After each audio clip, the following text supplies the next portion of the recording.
Uma menina entrou num bar e pediu para comer as sobras do prato de um desconhecido. Tinha fome, mas quando Lúcio Flávio olhou para os braços dela, entendeu que fome era o menor dos problemas daquela criança. O que ele descobriu nas horas seguintes foi o tipo de coisa que não sai da cabeça de ninguém que ouve. O bar do Zé Pretinho funcionava numa esquina do bairro de Olaria, desde antes de qualquer um dos frequentadores habituais conseguir se lembrar. Era o tipo de estabelecimento que não tinha conceito, não tinha decoração intencional, não tinha cardápio plastificado com foto de prato.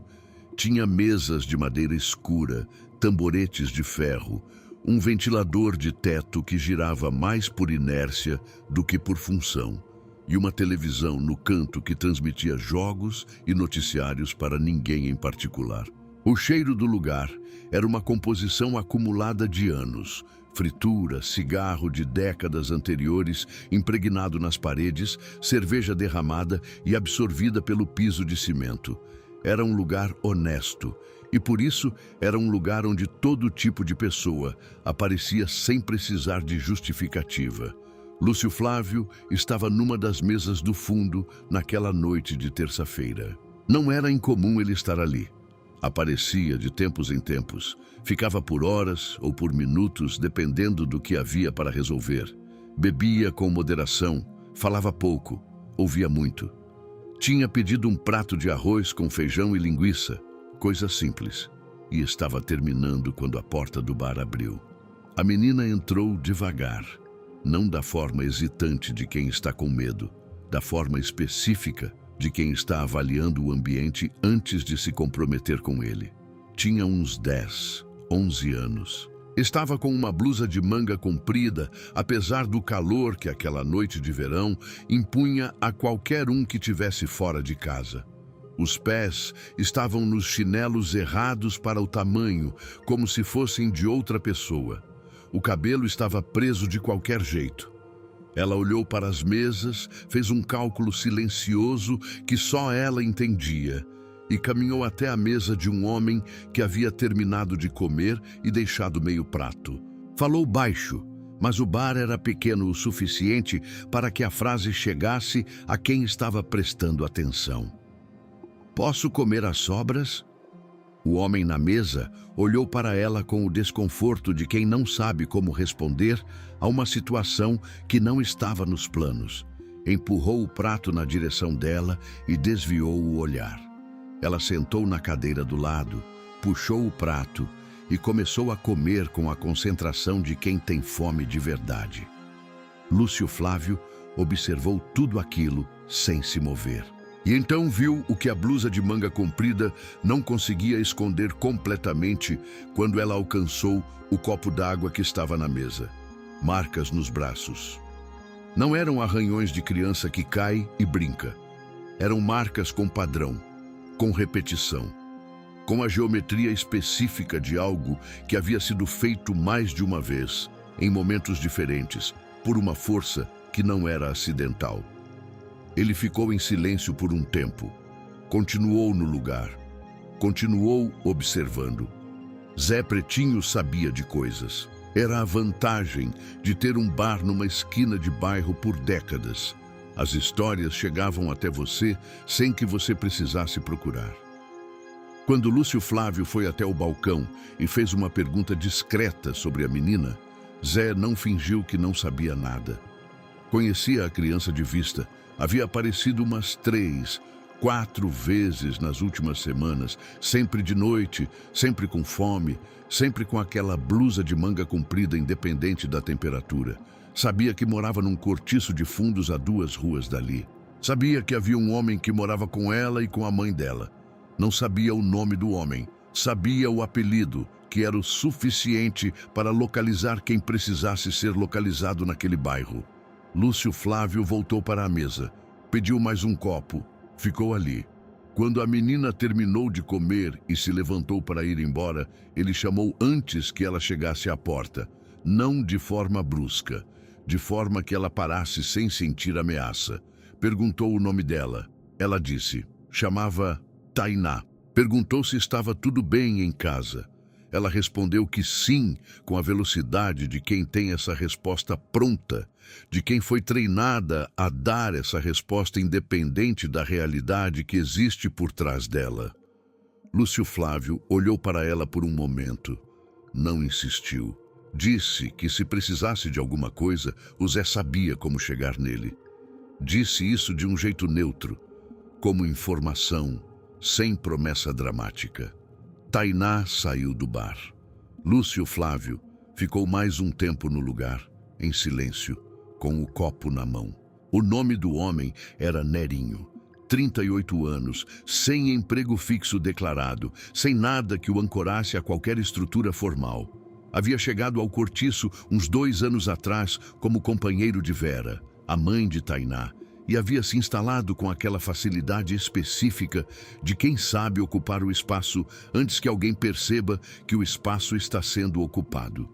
O Cortiço ficava num beco sem saída, 8 cômodos distribuídos ao redor de um pátio central com uma torneira e um varal comunitário. 8 famílias ou fragmentos de família, cada uma vivendo dentro dos próprios 4 metros quadrados e tentando não existir demais dentro dos outros. Era o tipo de lugar onde todo mundo sabia de tudo e ninguém dizia nada, porque dizer alguma coisa criava problema, e problema era o que todos tinham mais do que suportavam. Lúcio Flávio não foi ao Cortiço naquela noite. Foi no dia seguinte, durante o dia, quando Nerinho estava fora. Foi conversar com as pessoas do pátio, de forma ordinária, sem identificar propósito. Era uma habilidade que havia desenvolvido ao longo da vida, a capacidade de parecer simplesmente alguém que conhece alguém, que está de passagem, que pergunta porque é natural perguntar. O que ouviu no pátio daquele cortiço foi sendo depositado em camadas, uma conversa abrindo espaço para a próxima, um detalhe solto confirmando o detalhe anterior. Vera trabalhava em 2 faxinas por dia, saía cedo e voltava tarde. Nerinho ficava no cômodo. Quando Vera estava fora, Tainá ficava com ele. Os vizinhos mais próximos tinham ouvido coisas, não queriam descrever.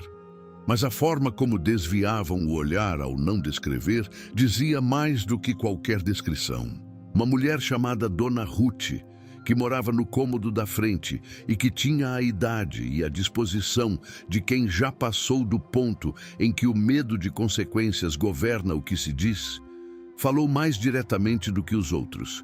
Disse que a menina chorava. Disse que havia marcas. Disse que havia batido na porta de Vera uma vez, semanas atrás, e que Vera havia aberto com um olhar que não era de quem não sabia o que estava acontecendo.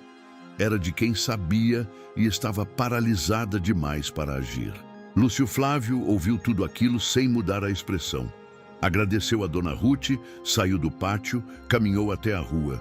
Ficou parado por um momento na calçada, com o barulho do bairro ao redor, com o sol do meio-dia em cima. Havia 2 problemas. Um era Nerinho. O outro era o fato de que Vera sabia e não havia agido, o que tornava a situação de Tainá mais complexa do que um problema com um único ponto de intervenção. A menina precisava ser retirada daquele cômodo. Mas retirada para onde, por quem, com qual suporte? Essas eram perguntas que precisavam de resposta antes de qualquer movimento. Lúcio Flávio conhecia uma mulher chamada Dona Carminha, que havia trabalhado anos num abrigo municipal antes de se aposentar e que mantinha até hoje conexões com assistentes sociais, com quem ela mantinha contato por conta de casos que chegavam até ela de forma informal, pela rede de bairro que havia construído em décadas de trabalho. Não era agente do Estado. Era simplesmente alguém que sabia como o Estado funcionava e como chegar nele quando necessário. A conversa com Dona Carminha foi direta. Lúcio Flávio descreveu o que havia visto, o que havia ouvido, o que as marcas nos braços de Tainá indicavam de forma que não deixava dúvida razoável. Dona Carminha ouviu sem interromper. Quando ele terminou, Ela ficou em silêncio por um momento e então disse que havia uma assistente social no conselho tutelar do distrito que era de confiança, que levava o trabalho a sério, que não engavetava denúncia. Mas havia um problema prático. Uma denúncia formal precisava de endereço, de nome completo, de elementos concretos que sustentassem uma investigação. E uma investigação levava tempo. Tempo durante o qual Tainá continuaria no mesmo cômodo com o mesmo homem. Havia uma forma de acelerar isso, mas exigia que Vera falasse. Lúcio Flávio foi ao encontro de Vera numa manhã em que sabia que ela estaria saindo para a primeira faxina. A esperou na saída do beco, não de forma que parecesse emboscada, mas de forma que o encontro fosse inevitável sem ser ameaçador. Vera era uma mulher com a aparência de quem carrega peso há tempo demais, sem descanso suficiente. Quando viu Lúcio Flávio na calçada, parou. Não o conhecia, mas havia algo na presença dele que comunicava que aquilo não era conversa casual. Ele foi direto, disse que havia visto Tainá, disse que havia visto as marcas, disse que sabia o que estava acontecendo no cômodo quando ela estava fora, e disse isso sem acusação no tom, apenas como fato estabelecido que ambos já conheciam e que já não precisava ser negado. Vera ficou em silêncio. Não negou.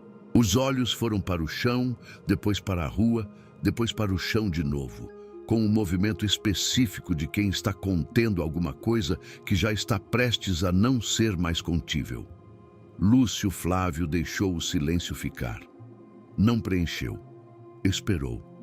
Quando Vera falou, foi com a voz de quem está com medo. Disse que havia tentado, disse que Nerinho ameaçava.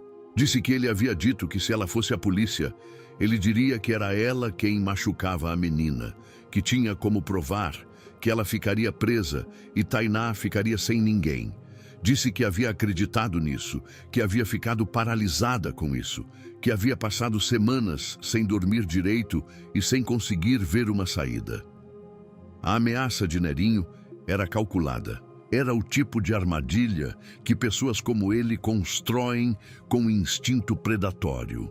Usam o amor de uma mãe como corrente, transformam o medo de perder o filho no mecanismo que mantém o filho em perigo. Era cruel com a eficiência específica da crueldade que conhece o ponto exato onde apertar. Lúcio Flávio ouviu tudo isso. Então disse a Vera algo que ela precisava ouvir de uma forma que ela conseguisse acreditar, que a ameaça de Nerinho não tinha fundamento real, que não havia como ele provar o que dizia que provaria, que o que havia eram marcas na criança que contavam uma história diferente da que ele pretendia construir, e que havia pessoas capazes de fazer isso, ser visto da forma certa, se Vera estivesse disposta a falar. Depois, disse a coisa mais importante, que ela não estava sozinha naquilo. Vera ficou olhando para ele por um tempo longo. Estava avaliando se podia acreditar. Era uma avaliação justa, feita por uma mulher que havia sido traída pelo julgamento próprio antes e que tinha razão em ser cuidadosa. Então, disse que sim. O que aconteceu nas 48 horas seguintes foi conduzido com a precisão de quem havia planejado cada etapa antes de executar qualquer uma delas.